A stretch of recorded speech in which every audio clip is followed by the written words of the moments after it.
VM خلیل الرحمن channel میں آپ کا خیر مقدم ہے۔ السلام علیکم محترم، یہ فیض الرحمن صاحب فلسطین کی دکھ بھری داستان سناتے ہوئے آج ہمارے گروپ میں حاضر ہوئے ہیں۔ رائٹنگ ٹو دا پریس میں وہ جو کہتے ہیں وہ قابل قدر ہے، قابل ذکر ہے، قابل تقلید ہے، کوئی انکار نہیں کر سکتا۔ ان کی باتیں ہمیشہ مجھ جیسے لوگوں کو اچھی لگتی ہیں۔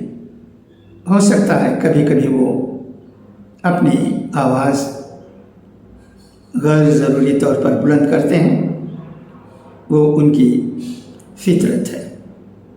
وہ بھی یہ ظاہر کرنے کے لیے کہ ہمیں چیزوں کو سمجھنے کی ضرورت ہے۔ زمانے سے میں فیض الرحمن کو جانتا ہوں، وہ میرے دوست ہیں کئی سال سے، جبکہ میرے خطوط بھی دی ہندو میں پبلش ہوتے تھے اور ان کے خطوط بھی۔ مجھے یاد ہے ایک بار لیٹسٹ ٹو ایڈیٹر سے تعلق رکھنے والے دی ہندو پیپر کے ایک ایڈیٹر فیض الرحمن سے کہا تھا کہ وہ ان کے گھر آنا چاہتے ہیں دعوت پر۔ وہ وہاں گئے، میں گھر پر تھا اپنے، ان کا فون آیا اس ایڈیٹر کا، مجھے بھی دعوت میں شرکت ہونے کے لیے کہنے لگے، مگر مجھے کچھ اور کام تھا، میں فری نہیں تھا، میں نہیں جا سکا، معذرت چاہا۔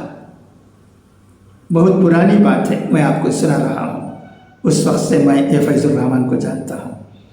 جب SIET لائبریری میں، جو کہ SIT کالج میں نہیں بلکہ اس سے ملی ہوئی ایک بلڈنگ میں ہے، وہاں اسلامک فارم شروع ہوا۔ اس میں پہلے سے میں بھی ہوں۔ کئی میٹنگیں میں اٹینڈ کرتا تھا جب تک میں اٹینڈ کر سکتا تھا۔ ہمارے بہت سے لوگ اس میں ہیں، وہاں بھی ہماری باتیں ہوتی تھیں، کبھی کبھی زوردار بحثیں بھی ہوتی تھیں، میں بھی ان پر ٹوٹ پڑتا تھا جب اسلامی باتیں ہوتی تھیں، جب وہ اسلام کے معزز اسکالروں کو ٹوکتے تھے، انہیں غلط کہتے تھے، تو میں اسے برداشت نہیں کرتا تھا۔ وہ چاہتے ہیں کہ ہم چیزوں کو سمجھیں، یہ ان کی خوبی ہے۔ اب ان کی باتیں جو فلسطین پر ہو رہی ہیں، وہ سر آنکھوں پر، ہم ان باتوں کی سراہنا کرتے ہیں۔ یہ دنیا اور ہم بھی خاموش تماشائی بن کر نہیں رہ سکتے۔ ہماری آواز مظلوموں کے لیے ہونی چاہیے۔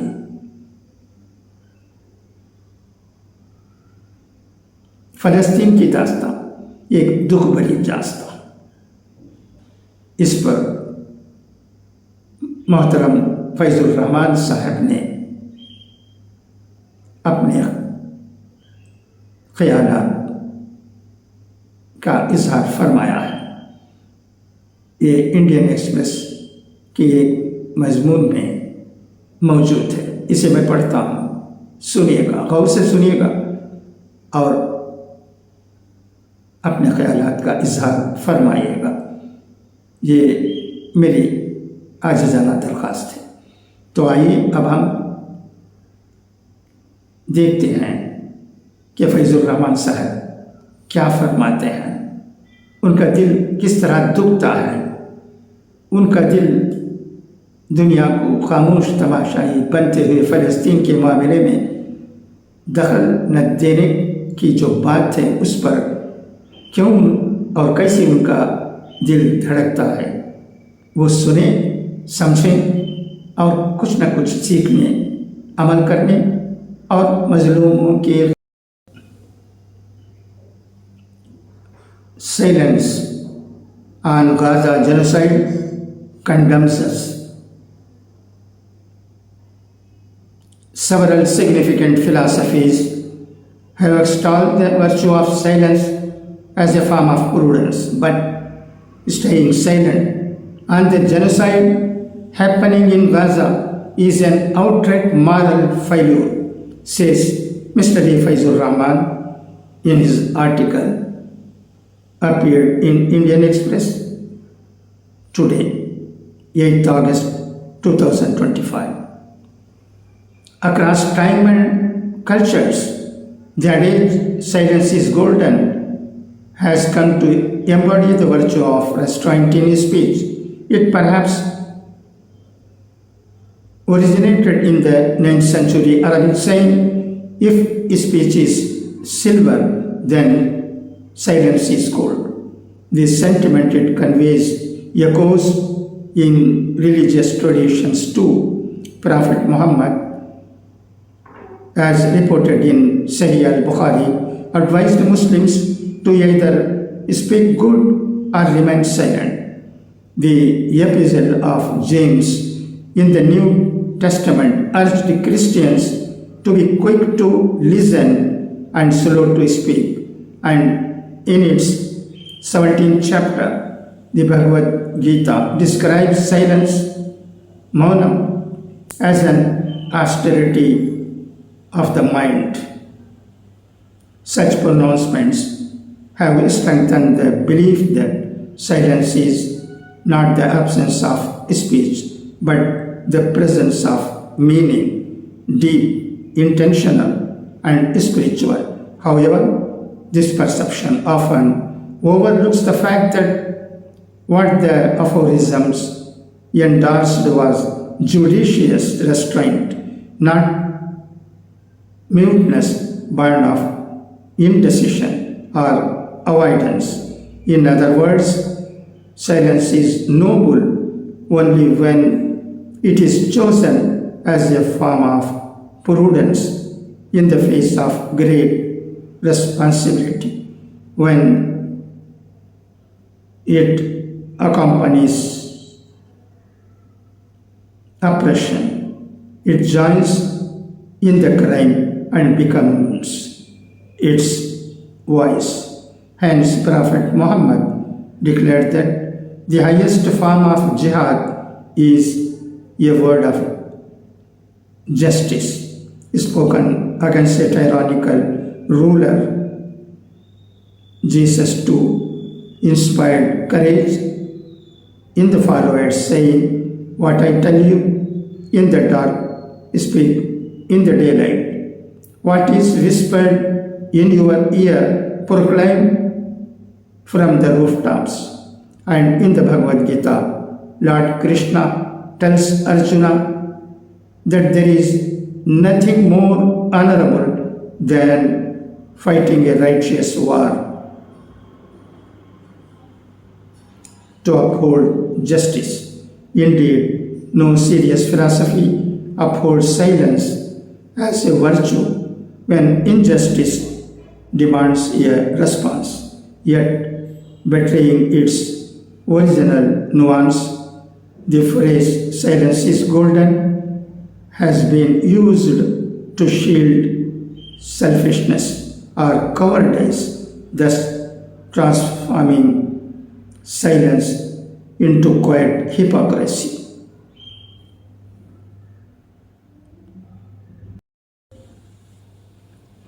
Nowhere is this more apparent than in the political quiescence surrounding Israel's ongoing assault on Gaza, an onslaught that many experts now describe as genocide. It has already claimed over 60,000 lives, razed the entire neighborhoods, and now threatens to starve 1 million innocent people to death including countless children. Silence in the face of these atrocities can perhaps be excused in lands where denouncing Israel brings the threat of imprisonment or worse. But what explains the silence of those who, free to speak, choose not to? Evolutionary psychology suggests that an intense fear of outsiders that prevailed among early humans persists even today because natural selection honed our protective instincts. In contrast, modern humans possess the cognitive sophistication necessary for negotiation or conflict resolution, yet they exhibit atavistic tendencies as if evolution had passed them by. Scientifically speaking, behavioral modernity equipped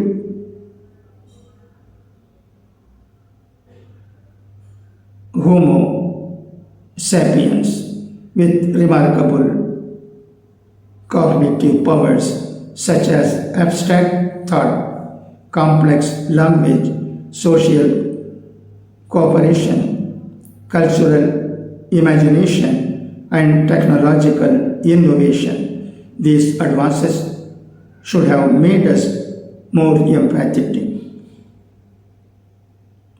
and peaceable. Yet, the paradox of our species is that we use the very intellect evolution granted us to refine violence. We expanded organized warfare, perfected weapons of mass destruction, and became more violent than Neanderthals ever were.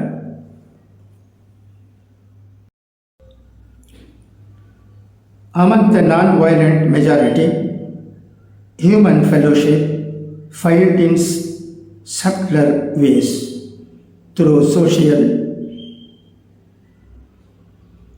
identitarianism, propaganda, and ignorance of history. If most people today confine their solidarity to those who share their nationality, religion, or class, it is because disinformation-driven mistrust paints the other as a threat.